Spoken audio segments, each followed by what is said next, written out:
কর মৌসুম শুরু হওয়ার সাথে সাথে আইআরএস ও এফটিসি সতর্ক করেছেন করদাতাদের স্ক্যামের ঝুঁকি থেকে সাবধান থাকার জন্য। প্রতারকরা ইমেইল বা টেক্সটের মাধ্যমে রিফান্ড অনুমোদনের বার্তা পাঠিয়ে ব্যক্তিগত তথ্য চুরি করতে পারে। করদাতাদের পরামর্শ দেওয়া হয়েছে লিঙ্কে ক্লিক না করতে এবং সন্দেহজনক বার্তা ফেডারেল কর্তৃপক্ষকে রিপোর্ট করতে।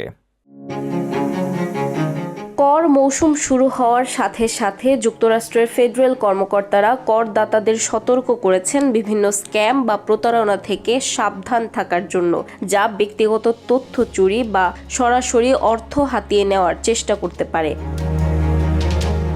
অভ্যন্তরীণ রাজস্ব সেবা বা আইআরএস জানিয়েছে, প্রতারকরা প্রায়শই টেক্সট মেসেজ বা ইমেইল পাঠান যেখানে বলা হয় যে করদাতার রিফান্ড অনুমোদিত বা প্রক্রিয়াজাত হয়েছে। মেসেজগুলো সাধারণত প্রাপককে একটি লিঙ্কে ক্লিক করতে উৎসাহিত করে যেখানে তাদের সোশ্যাল সিকিউরিটি নম্বর, ব্যাংক অ্যাকাউন্ট বা অন্যান্য ব্যক্তিগত তথ্য চাওয়া হয়।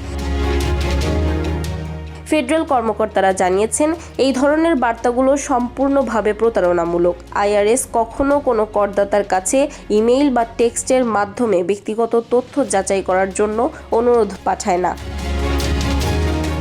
কর্মকর্তারা করদাতাদের পরামর্শ দিচ্ছেন, যদি কোনো সন্দেহজনক বার্তা পান তা খুলবেন না বা লিঙ্কে ক্লিক করবেন না। পরিবর্তে সরাসরি আইআরএস-এর অফিসিয়াল ওয়েবসাইট বা ফোন নম্বর ব্যবহার করে নিশ্চিত হন। এছাড়া এমন বার্তাগুলি প্রাপ্ত হলে ফেডারেল ট্রেড কমিশন বা আইআরএস-কে রিপোর্ট করা উচিত।